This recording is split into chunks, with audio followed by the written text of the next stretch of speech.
Sir, কেলেঙ্কারি হয়ে গেছে। নতুন সরকার আসার সাথে সাথে সন্দেশখালিতে 6 জন লোককে গ্রেফতার করেছে। আর পুকুর থেকে নাকি ওরা অনেক আগ্নেয়াস্ত্র পেয়েছে। হ্যাঁ স্যার, চিড়িঘাটার মেট্রোর কাজও শুরু হয়ে গেছে। স্যার, চুপ!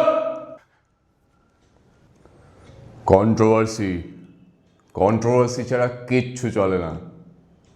এক কাজ কর, এই যে হকার উচ্ছেদ হয়েছে, তোরা দলবল নিয়ে গিয়ে এর বিরুদ্ধে প্রোটেস্ট কর। গরিব খেটে খাওয়া মানুষ দিনে কষ্ট করে 2-3 হাজার টাকা কামায়, ওদের এইভাবে পেটে লাথি মারা দেখাচ্ছি আমরা। হ হ গরিব মানুষ।